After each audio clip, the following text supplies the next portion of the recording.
Ok, bonsoir à tous. Ce soir, on va parler d'une question. Question très qui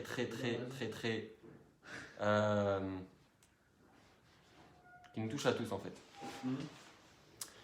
Pour une raison très simple. Très souvent j'entends même des jeunes et des moins jeunes qui me disent j'ai envie de venir au cours, j'ai envie d'avancer dans la Torah, j'ai envie de mettre les tefilines, j'ai envie de manger kasher, j'ai envie d'avancer, j'ai envie de respecter mes parents, j'ai envie de travailler mieux à l'école, j'ai envie de... Ouais, on a plein de bonnes... on a envie de faire plein de bonnes choses. Vous savez, c'est même écrit que les Réchaïm, les mécréants, les gens qui font des mauvaises choses, ils sont pleins de regrets. Nous aussi, on a un petit côté mécréant comme ça. Plein, tu sais, tu fais des mauvaises choses, mais tu regrettes, tu dis ah non, j'ai pas envie de faire ça. En réalité, c'est pas ça. Ça correspond pas à moi-même, etc. Et la question, c'est pourquoi est-ce que c'est tellement difficile? Pourquoi est-ce que c'est pas plus facile? Pourquoi est-ce que quand on veut faire le bien, le bon Dieu il a créé le monde pourquoi? Pour qu'on fasse le bien, pour qu'on fasse la Torah, pour qu'on fasse les mitzvot, pour qu'on fasse des efforts, etc. Pourquoi il n'a pas fait des choses faciles? Pourquoi est-ce que c'est galère? À chaque fois que j'ai envie de faire quelque chose de bien, c'est une galère. C'est une galère. C'est pas facile, c'est compliqué, ça demande des efforts, etc. Pourquoi est-ce que ça a été fait comme ça? Et pour expliquer ça, on va expliquer quelque chose de particulier dans la paracha de cette semaine. Pardon, c'est c'est expliqué dans le Rambam. C'est un sujet qui est ramené dans la paracha de cette semaine, qui concerne qu'est-ce qui devient impur. Alors vous allez me dire, mais aujourd'hui, ça ne dérange pas les choses qui sont impures. Aujourd'hui, on est tous, vous savez qu'aujourd'hui on est tous impurs. Parce qu'aujourd'hui, même les plus comme grands et tout. Ouais. Parce que à l'époque du Beth Amikdash, à l'époque où il y avait le temple, on avait la vache rousse, on avait les mikvés, ça rendait pur. Aujourd'hui, quand on va au mikvé, ça rajoute un peu dans la pureté. Par exemple, la veille de Kippour ou le jour de son mariage ou les jours très très importants, on va au mikvé. Ça nous rend pur, ça nous donne une certaine pureté supplémentaire. Mais ça ne nous enlève pas l'impureté générale qu'on a et on sera pur seulement quand Mashiach va venir. Mais à l'époque, il y avait cette notion de pureté et d'impureté, et notamment pour tout ce qui est la nourriture. La nourriture, elle pouvait devenir impure sous certaines conditions. Et le Rambam, il donne 3 conditions pour que un aliment il devienne impur. Les 3 conditions, c'est quoi? La première, qu'est-ce qu'on appelle une nourriture? Une nourriture qui est comestible par un homme. Par exemple, les fruits, les légumes, la viande, etc. Tout ce qui se mange par un homme. Quelque chose qui est pas apte à être mangé par un homme, ça peut pas devenir impur. Donc la première condition, c'est il faut que la chose elle soit comestible pour que ce soit possible à être consommé par un homme. Deuxième condition, il faut que la chose elle ait été mouillée par un des liquides que la Torah elle considère comme quelque chose qui peut préparer à la nourriture. Par exemple, de l'eau, du miel, il y a plusieurs liquides. Et on va analyser un peu tout ça. Parce qu'en fait, ce qu'on va se rendre compte aussi, c'est que ces 2 choses, elles sont très très importantes dans le travail qu'on a à faire personnellement. Parce que en réalité, la pureté et l'impureté, ça représente le bien et le mal. D'accord? Et ce qu'on va découvrir, et ça répond un peu à la question qu'on a posée au début, c'est que le seul endroit où l'impureté elle peut toucher, c'est que dans un endroit où il peut y avoir de la pureté. Dans un endroit où il ne peut pas y avoir de pureté, l'impureté elle ne dérange pas. Je vais donner un exemple simple. Dans un téléphone, les composants les plus importants du téléphone,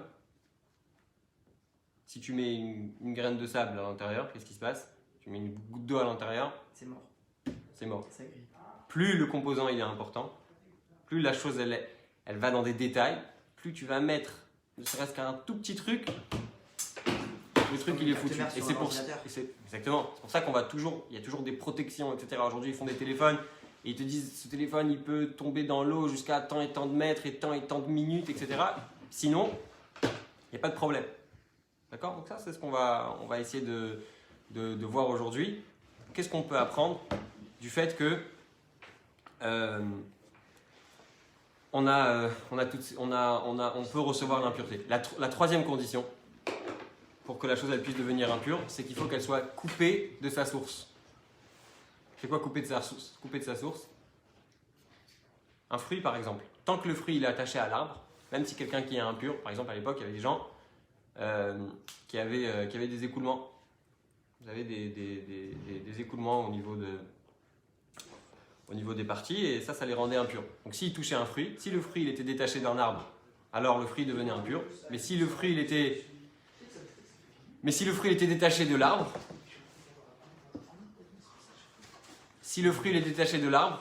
eh bien, ça peut devenir impur. Si c'est attaché, jamais ça peut devenir impur.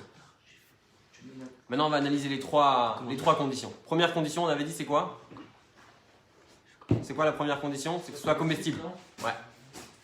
Comestible par quoi? Par un homme. Comment est-ce qu'on dit un homme en hébreu? Adam. Adam, c'est le premier homme. C'est comme ça qu'on appelle tous les hommes. Adam en hébreu, ça veut dire? La terre. La terre. Adama. Adama. Très bien. Adama. Mais Adama, ça ressemble aussi au mot Adamé en hébreu. Ça veut dire quoi? Adamé, ça veut dire je ressemblerai. Chacun d'entre nous a la mission de Adamé les Elion, de ressembler à Hachem. Donc, la première chose qu'on a, c'est qu'en réalité, à partir de quand l'impureté, elle peut nous toucher? Première condition, quand on essaye de faire notre mission. Quand on essaye de ressembler à Hachem, quand on essaye de faire notre mission qui est Adamé les Elion, de ressembler à Hachem, alors à ce moment-là, on a tout de suite l'impureté qui peut venir. Première condition. Après, la deuxième condition, c'est quoi? Pour rajouter dans ça, tout ce qui sert à rien, tout ce qui n'est pas important dans notre vie et qui n'est pas apte à en faire une mitzvah et en faire quelque chose d'important, là, il ne va pas nous déranger. Tu peux faire plein de choses dans ta journée. Pile la chose qui est difficile, pile la chose qui est là, ça veut dire qu'il y a quelque chose de fort. Des fois, les gens ils me disent « Ah, j'arrive pas, c'est trop difficile. » Bah, c'est peut-être que, forcément, si c'est difficile et si c'est compliqué pour toi, c'est peut-être que ta mission, elle est là. Ça veut dire que c'est peut-être précisément parce que c'est difficile et parce que cette chose-là, elle est difficile pour toi, ça veut dire que tu dois le faire. Donc, si c'est difficile, au contraire, ça veut dire que c'est ta mission, ça veut dire que tu dois le faire, ça veut dire que tu dois te concentrer, ça veut dire que tu dois essayer de faire ton maximum pour arriver au bout de cette chose. Et ça, c'est la première condition. Deuxième condition, on a dit il faut que ce soit... Une seconde. On a dit il faut que ce soit... C'est quoi la deuxième condition? Il faut que ce soit mouillé. Ah ouais, c'est vrai. C'est quoi la faculté de l'eau? À quoi ça sert l'eau dans un repas? À boire. Hein? À boire. Et si tu bois pas, qu'est-ce qui se passe?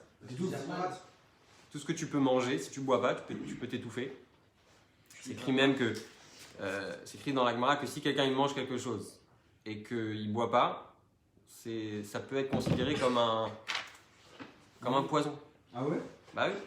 Parce que si tu bois pas, tu digères pas et ça peut rester bloqué, etc. Vous savez, je vous donne un exemple bête comme ça. Quand vous prenez un médicament, si vous le prenez sans boire, il y en a qui arrivent à avaler les cachets sans boire de l'eau. Moi, Ça peut être hyper dangereux. Ça peut faire une fois, il y a un docteur qui m'a dit ça. Ça peut faire des ulcères dans l'œsophage. Ouais. Pourquoi? Parce que t'as pas pris de l'eau, donc c'est pas descendu et ça s'est pas dilué, etc. Donc ça peut être vraiment très dangereux. Et ça, c'est le but de l'eau. C'est quoi le but de l'eau? C'est de faire en sorte que, par exemple, quand tu as de la farine, elle est toute séparée. Une fois que tu mets de l'eau dedans, ça colle tous les morceaux. Et toute l'idée de la Torah, c'est pas que les gens ils restent séparés, c'est pas que les gens ils restent chacun de son côté, c'est de les réunir ensemble. Comment est-ce qu'on réunit des choses ensemble? Avec de l'eau. Donc, c'est quoi la deuxième condition pour que quelque chose devienne impur? C'est qu'on mette de l'eau. Première chose, ça doit être comestible. Deuxième condition, c'est vrai que c'est comestible, c'est vrai que ça peut nous aider pour... On a dit comestible pour un homme, ça veut dire dans sa mission de ressembler à Hachem, ça correspond au fait que c'est la première condition. C'est que tu dois être capable de pouvoir servir Hachem dans cette chose-là. Deuxième chose, c'est pas seulement que toi-même tu vas le faire, mais on a rajouté l'eau. C'est quoi l'eau? Pour rassembler les autres avec toi. Là, ça va encore plus rendre difficile l'application de cette chose-là. Et c'est pour ça que ça peut devenir impur. Et en réalité, c'est la raison pour laquelle Dieu nous a envoyés sur terre pour faire une mission. C'est quelque chose qu'on a parlé déjà énormément dans les cours. Maintenant, dans le monde dans lequel on vit, on dit que c'est les mécréants qui gagnent. C'est pas les gens qui font le bien qui gagnent. C'est quoi la preuve? C'est pas les gens qui font le bien qui gagnent dans le monde. Bah, regarde dans la rue, marche dans la rue. Quelle culture et quel message court les rues? Est-ce que quand tu marches dans la rue, on te dit vas-y, va faire le bien, va être généreux, Non. Chacun pour soi. À partir du moment où tu commences à dire je veux ressembler à Hachem, je veux être généreux, je veux être gentil, je veux aider les autres, etc. Là, le Yetzirah, il commence, le mauvais penchant, il commence à se mêler. Deuxième chose, je veux rassembler. Je veux pas seulement apprendre ce message pour moi, mais je veux que d'autres gens en profitent aussi. Tout de suite, qu'est-ce qui se passe? Le Yetzirah, il va se mêler encore plus. Et la troisième chose, c'est quoi on a dit? C'est quoi la troisième chose? C'est d'être attaché. On a dit si tu détaches une pomme d'un arbre, c'est là qu'elle peut être vulnérable. Il y avait une femme, elle est toujours vivante. C'était une Lubavitch, elle s'appelle Madame Garelik. Elle est partie il y a des années de ça, elle est partie en Italie pour là-bas ouvrir des écoles et développer la vie juive là-bas. Et quand elle était jeune, elle était dans une école qui n'était pas Lubavitch. Et les gens, ils lui reprochaient, ils lui disaient vous les Lubavitch, vous voulez aller voir tout le monde, vous voulez aller influencer les gens, etc. Mais est-ce que tu peux m'expliquer une chose? Le professeur, il a voulu lui poser la question qui fâche, tu vois. Il lui a dit si je prends un bol d'eau chaude, ouais, je le ferme même, je mets une boîte, je mets de l'eau chaude et je la mets dans une grande bassine avec plein d'eau très froide. Combien de temps ça va durer pour que la boîte d'eau chaude elle refroidisse? Direct. Un petit peu de temps, mais au bout d'un moment ça va refroidir. Qu'est-ce qu'il voulait lui dire par là le professeur? Quoi que tu fasses, tu peux essayer de dire moi je vais être avec des gens, je vais traîner avec des gens qui font des choses mauvaises, etc. Mais bon, je vais essayer de les influencer. Mais tu peux pas les influencer. À la fin, qu'est-ce qui va se passer? Si tu traînes beaucoup avec eux, ils vont t'influencer dans le mal et tu pourras pas les influencer dans le bien. Une bonne question, non? Alors comment on fait pour influencer les gens? Pour rester pour avoir cette force d'influencer malgré le fait qu'eux ils ont aussi leur influence à nous mettre. D'accord? On leur donne du bien. Tu leur donnes du bien, mais au bout d'un moment, s'il y a beaucoup de mal, ça va filer tu mets une pomme pourrie avec des pommes fraîches, à la fin, tu sais, la pomme pourrie, elle contamine toutes les autres pommes et toutes les autres pommes, elles deviennent pourries. Qu'est-ce qu'il lui a répondu quand elle est rentrée à la maison? Elle a demandé à son père. Vous savez ce qu'il lui a dit son père? Il lui a dit quand est-ce que la boîte, elle se refroidit? Quand est-ce que la boîte, elle se refroidit? Quand elle touche l'eau. Non, quand elle est toute seule. Mais si tu prends une bouilloire qui est attachée à la prise, d'accord, admettons qu'il n'y ait pas de conduit électrique et que ça fasse pas, que ça s'électrocute, etc. Mais que tu prends cette bouilloire et que tu la mets autour de plein d'eau froide et que tu appuies sur le bouton, qu'est-ce qui va se passer? Non seulement la bouilloire, elle ne va pas refroidir, mais ça va chauffer l'eau. Elle va finir par réchauffer toute l'eau qu'il y a autour. Qu'est-ce que ça veut dire? Si tu penses pas capable d'influencer ton entourage, c'est parce que tu essayes de travailler avec tes propres forces. Mais si tu n'oublies pas que quoi qu'il arrive, tu es attaché avec ta source, que quoi qu'il arrive, tu gardes ce lien qui te permet d'être attaché avec Hachem dans toutes les circonstances. Qu'est-ce qui va se passer? Non seulement tu vas réussir à toi-même rester avec tes valeurs, mais tu vas réussir aussi à influencer ton entourage. Et ça, c'est le troisième message.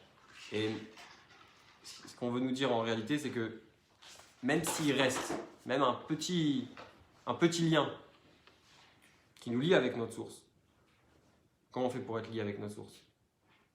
Il faut étudier la Torah.